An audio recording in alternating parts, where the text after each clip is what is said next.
This podcast is for informational purposes only and should not be considered legal, medical, or mental health advice. The views and opinions expressed by the host of My Brain is a Wonderland are exactly that, views and opinions.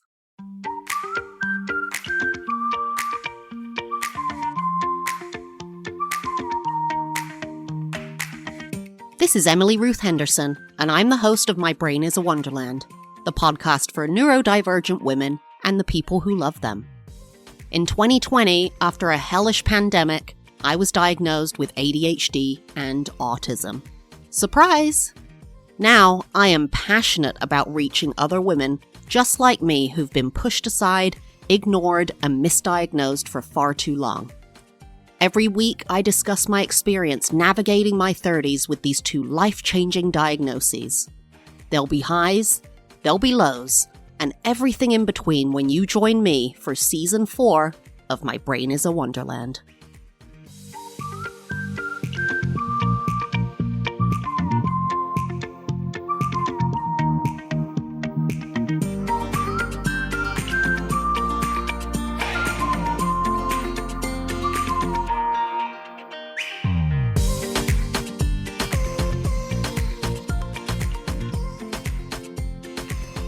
Hello everyone and welcome back. You're here with your host Emily, and today I don't have any housekeeping to do, so we're just going to get right back into it.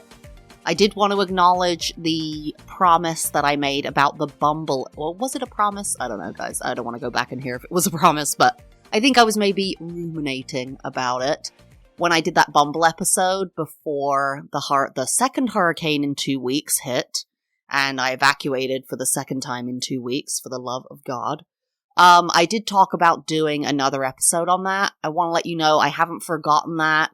It's just that with evacuating, none of that is on anyone's mind right now. It's about getting back to it, getting power back, supporting your community. And also, it was just dead at the time, the app, because everyone either evacuated or hunkered down. Most people lost their power. There were hundreds of thousands of people without power in my community.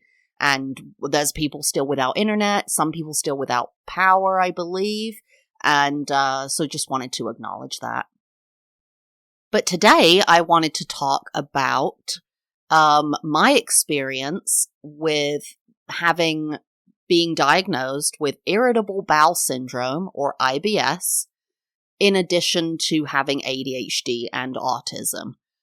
I want to go through how I was diagnosed, how it came about, and how it's affected my ADHD and my autism, how they cross-affect each other, how medication has affected it, and so on and so forth. So I did read online because I kind of, through my research over the almost 2 decades that I've had Irritable Bowel Syndrome, I did know that they're kind of coming to this realization, or studies are, that they're calling the gut the second brain, in that how your gut is working in terms of all different things, I guess, can affect your emotions, your physical well-being, your energy, and all that kind of stuff. And I did look online just to kind of validate what I'd already heard on the grapevine. And it's that IBS is a common disorder that affects people with neurodivergent conditions.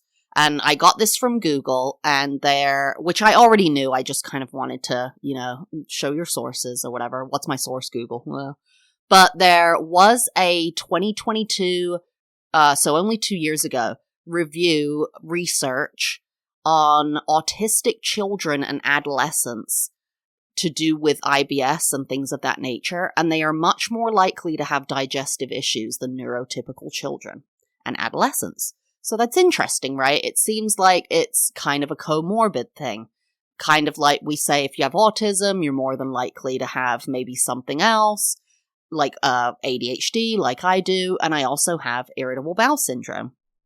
So when I was a kid, growing up as a kid, I didn't have Irritable Bowel Syndrome, but I did have certain issues, and I had food issues and food sensitivities in that I, kept to safe foods and things like that.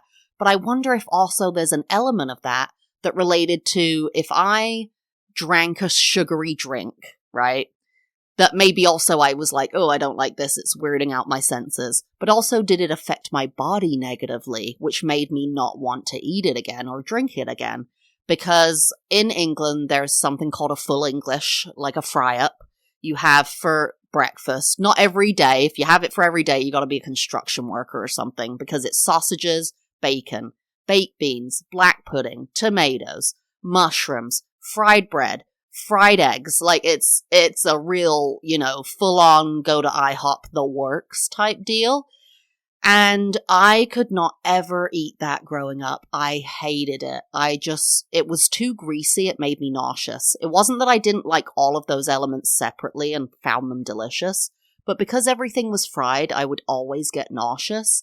And so I started eating a fry-up in my teens every Saturday or Sunday, but it would be later in the day. So I wouldn't wake up at 8 a.m. and eat a full breakfast. It would be 11 to noon, and that's when I could tolerate it after my stomach kind of settled. And my mom had issues with eating onions. They would make her sick. She has this kind of issue. So it was this kind of mild background thing where it was okay, my stomach doesn't like certain things. Well, when I was, 20 years old, I took a gap year between high school and college. So I went to college when I was 19, not 18. And then I did a year in the UK, and then I became an exchange student in the US when I was 20. So when I was 20, I moved to the US, and within 2 months, maybe less than that, I was having severe diarrhea, which I'd never had before outside of being sick, right? I'd had it in terms of you have food poisoning, you have, a sickness, you have the flu, whatever. But I'd never just had oh, you have diarrhea now. And it was every day, all the time, and constant. And I started dropping weight, just ridiculous amounts of weight. I wasn't overweight, but I was healthy weight. A little bit over what I would have wanted to be, but very healthy weight. If you're listening in the UK, I was a 10 to 12 when I moved to the US, maybe a 10. And in the US, that would have been a 6 to 8. So I moved to the US and this starts happening, and I don't know what's happening. I'm kind of ignoring it. I'm it might be stress. Diarrhea doesn't seem like that big of a deal. And then I go to visit my in-laws, or my future in-laws. This was now my husband. He was my boyfriend at the time. I went there for Thanksgiving and I went there for Christmas. And I forget if it was by Thanksgiving, I was really sick. I couldn't eat much. I would eat 2 spoonfuls of food and say, I'm sorry, I'm going to be sick. I cannot eat this. And I don't remember if it was Christmas or the following summer when I went back to be with my future in-laws. But they were commenting, Matt, you were dropping weight. They're both doctors. So this wasn't a body shaming thing. It was hey, I'm worried about you because you were dropping weight so fast and so much. I went from squishy, cute, very healthy to skeletal within 2 to 3 months. I mean, skeletal. I am on average, now I'm a little bit larger, but back then at a healthy weight, I was, I'm an apple body, so I'm very, heavy on the top versus the bottom. And so I normally was a 36D bra, okay? That was my kind of normal healthy weight, just looked normal, great, bathing suit, awesome, whatever. And within 2 to 3 months, I was rocking an A to B cup because the weight just dropped off of me crazy. And so they were very concerned. My future husband, my boyfriend at the time, he was very concerned. Not at first. Neither of us were. Nobody was concerned until I started dropping huge amounts of weight. What that could mean, which is scary, is, like you have cancer, things like that. If you start dropping weight, like all of a sudden, it could be so many different serious things. They sent me to a digestive, like a gastroenterologist that they're family friends with. And they tested me for stuff. They were testing me to see if I had celiac disease, which is an allergy to gluten, which you can end up having to have your bowel removed or your intestines removed if you have that. And I tested negative for that. They did say my white blood cell count was super elevated, but they were like, you don't have celiac disease. So I'm on my exchange year, and I got there like, I don't know, August 2000. I was going to say 20 something. Nope. It was 2006, August 2006. And I stayed there until like August or maybe September 2007, because I was able to get an extension on my visa, and classes in the UK didn't start till October, so I didn't need to go back. And when I went back, I knew I needed to go see a doctor. I'd seen the gastroenterologist. I'd been to the on-campus doctor who gave me anti-nausea meds. They spoke about maybe giving me an IV for fluids because I was so malnourished and was just not eating. I would drink water sometimes and vomit it up. Like, it was really bad. It was really bad looking back, but I was in denial about it. I mean, I was just like, I'm fine. Like, I'm totally fine. Like, I'm just, nauseous all the time, can't eat, diarrhea. Like, it's fine. So I go back to the UK, which has free healthcare. So, and that was another thing, why my future in-laws were like, hey, go to our friend, we'll foot the bill, which I don't know what the bill was. Or I think he kind of did it as a favor, like said, like, can you just slot her in kind of thing. And so I go back to the UK and I go to a doctor, my primary care doctor, GP, general practitioner. And I describe my symptoms. I say that I moved to the US for a year, and a couple of months, or, right away almost, I was having diarrhea, I get lethargic, and I did tell him this, which is true. I said, when I travel, it gets worse.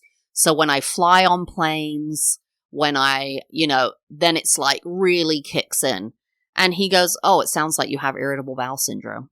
Just no tests, no nothing. It's just like, you have irritable bowel syndrome. I was like, okay. He gave me a pamphlet. He prescribed a medication that helped me eat, right? So kind of stamped down the nausea and said, eat more fiber. Which, if anyone's listening, eating more fiber does not help, because things like gluten, things that have fiber in generally exacerbate the IBS. So I was 21 when I was diagnosed with irritable bowel syndrome. And I got married when I was 22. And in those photos, I'm wearing a dress. So when I got married, I just wore a dress that I had all the time. I didn't wear a white dress. We got married in our backyard. Our pastor was a best friend who was dressed as a pirate. It was all very hippy-dippy California, and we loved it. I was wearing flip-flops and a dress. And the dress I was wearing was a dress I'd purchased when I was 14 or 15 years old from a catalog in the UK. And so it fit me then. And it fit me normally, and I had to be on the very small side to fit into it because I was 15, 14 when I purchased it, hadn't fully developed, and was very athletic at the time. Well, when I wore this for my wedding, I was so skinny that my breasts were falling out of, like, the boob pockets. Like when you have the cups in, not fully formed cups, but it was like a handkerchief bottom. This is very early 2000s, guys. Handkerchief bottom, and in satin, it's paisley satin, and a denim bust. And my breasts had fallen out of the bottom of the dress, out of the denim part, because I was so skinny that it didn't fit me anymore. So this is a dress when I'm 22. I got when I was 14 or 15, and I'm too skinny for it. So it was really bad. And what ended up happening is I found it very difficult to hold a job. I would wake up every morning, and this isn't an exaggeration, it was every morning. I would go to the bathroom 6, 8, 12, 15 times, vomit sometimes, more often than not vomit, and then curl up into a ball on the floor of the bathroom and have cold, shaking sweats for 2 to 3 hours every morning, and then keep going back to the bathroom, like going to the toilet and stuff. And my husband was currently finishing off his degree, and I couldn't work for the first year that I moved back after being in the UK. We met on my second year of college when I was an exchange student. I had to go back to England for a year to finish my degree. That's when I got diagnosed with IBS. Came back in 2008 and we got married. And for that first year, you cannot work. It's illegal to work when you first get married. You have to be supported by a US citizen. That was my in-laws. So I couldn't work. I had some internships. I did some glass blowing. I worked with an artist. I worked with a museum, all this kind of stuff. But that's what was happening. And then for about 3 years after that, 2 years, we stayed in California while my husband finished his degree. And I had very part-time jobs that were very difficult to manage, even part-time, because I was sick constantly. My energy was low. It was just awful. So we decided to move back to Florida to live in my husband's family home for 2 to 3 years, which ended up being 5 years. But we did that because I graduated in 2008 when the economy crashed. So really, I could only find part-time jobs, even for years after that. We moved back to move into the family home. My husband's family had a very large family home. So we weren't kind of on top of his mom, physically. We could have separation, and she's absolutely lovely, so it was totally fine. But again, I was having part-time jobs, and I would wake up every morning, 7 days a week, curled in a ball for hours. And so I started in after school, because after school starts at, 2, 3 o'clock. So I would have time to do that. And it really wrecked my life in a lot of ways. We ended up staying there for 5 years from I was age 25 to 30. And what happened when we ended up leaving and moving to Oregon, let me track back. So when I was working in California, I got an infection. So I'm going to talk about how I realized maybe I could help IBS go away. I got an infection and they put me on antibiotics. I forget even what the infection was. They put me on antibiotics. Put me on antibiotics for a week, and the IBS was cured. It was completely cured, but that cure only lasted for about 2 weeks. And that suggested that there was some kind of biotic imbalance in my gut. That the bad bio stuff had taken over and I needed those antibiotics to get rid of it, but it came right back like 2 weeks later. So then when I'm in Florida and I've got a lot of time because I'm in part-time jobs and this disease is just killing me, I am doing a lot of research online. What can I do? And I find this diet, and it's not a diet, it's not like a diet to lose weight, but this lifestyle of food to eat, which there's ones like low FODMAP you can do, but there's too much. I couldn't do that. There were things in there I couldn't eat. And so the one I did, it was, I can't remember, it was S something carbohydrate. And what it basically did is you take away all of your carbohydrates. Like you can't eat nuts. Basically you're eating protein, spaghetti squash. And the idea is that you take all your food away and you start with one type of food for like a day. So you do carrots. How do you do with carrots? Okay. And you start with safe foods from the diet. Then you add in more things, because when you start to do them one at a time, you're like, oh, wait, no, I can't do that, right? Like if I added in avocado the next day and then I have diarrhea again and I feel sick, then avocado's a no.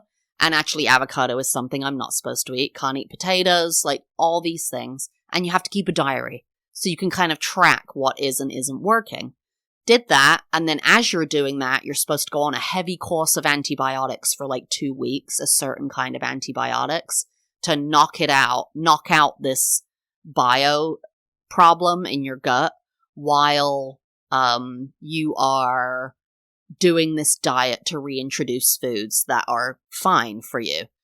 So I'm doing that, and I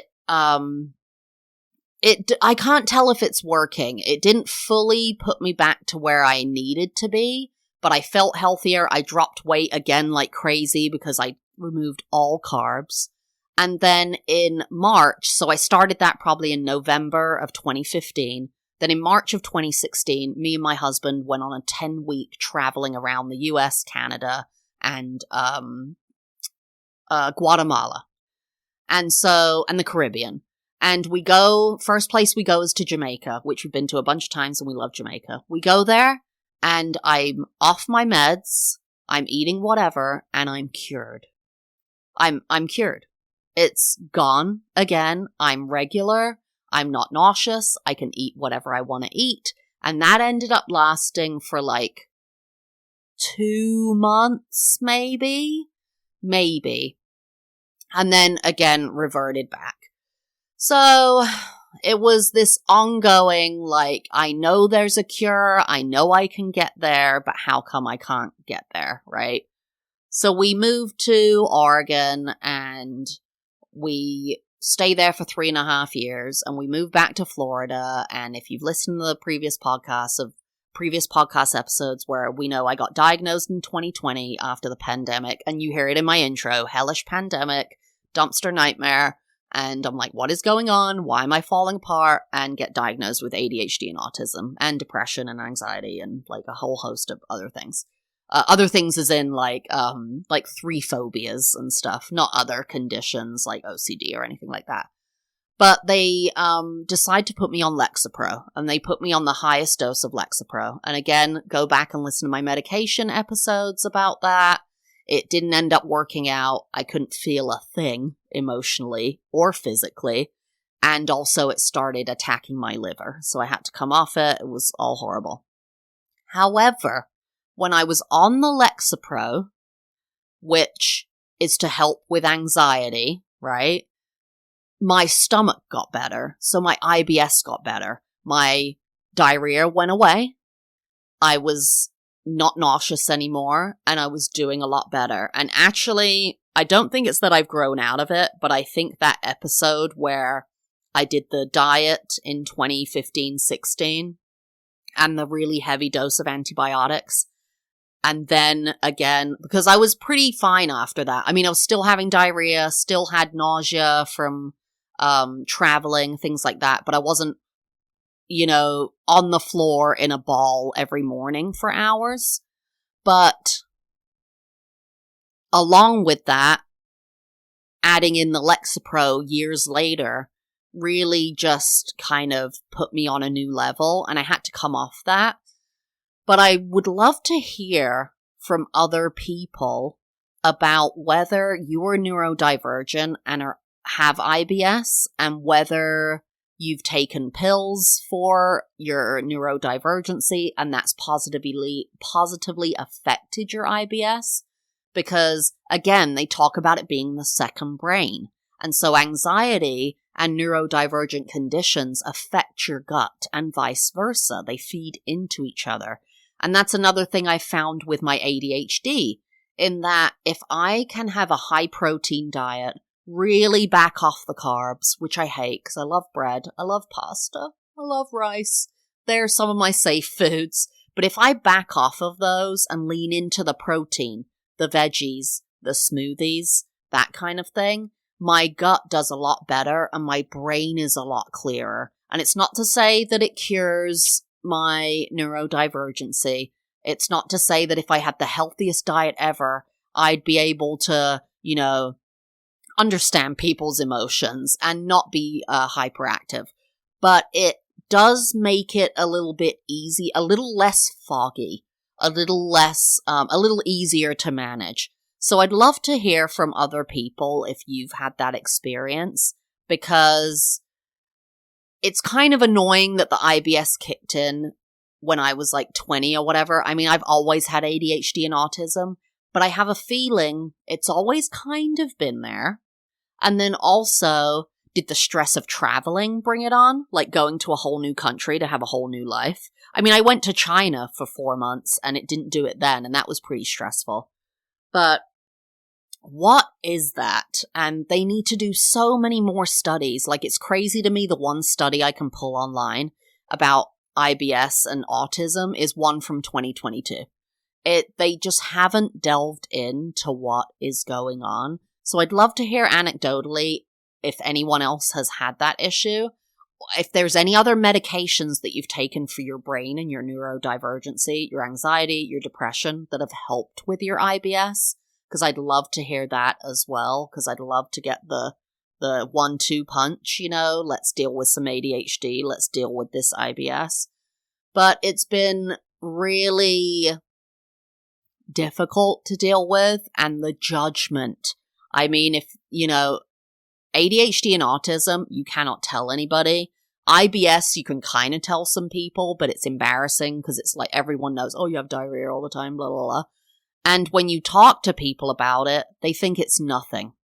Like, I remember family members just being like, I mean, what does it even mean? You can't eat stuff? And I would say, no, I was literally, actually, on the bathroom every day of my life of 22 to 30, 22 to 29. I spent every day hours in the morning in the bathroom, on the floor, crying, shaking, vomiting, having diarrhea. I would go to the bathroom to have diarrhea 10, 20, 30 times a day. I have a bidet now. If anyone is listening who has IBS, I have bidets on both of my toilets. That's been a game changer, I'll tell you right now. The amount of hemorrhoids, the amount of pain, the amount of blood I had to dealing with this, gone.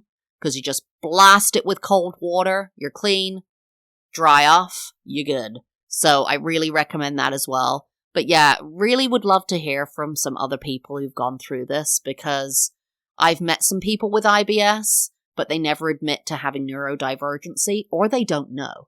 And I'm thinking of one specific coworker I had back in my 20s in California who had IBS, and I'm almost certain had ADHD, but I don't know if she knew she did. Just looking back, I'm like, you must have had ADHD from how she acted and who she was. So yeah, reach out. I've got my fan mail on my account. You can find my email on my BuzzFeed, on my... You can find my email. BuzzFeed is the thing I use to upload my podcast episodes. But wherever you're listening, on Apple, Spotify, you can see my email, mybrainiswonderlandpod@gmail.com. Shoot me a fan mail. I'd love to hear from you if you have any of these experiences. Or if you found medications that you're like, this is the one, you should try it. It's the 1-2 punch. Would love to hear it. And again, thank you for your support, everybody. I'm trying to knock out a dog episode this week. It's just been a lot, and I thought I was going to do the journey with you about my dog, but like, I don't want to relive it every week. I don't want to be like, hey, so the chemo and it's just awful. So he's doing fine. I mean, he has terminal cancer. He's fine.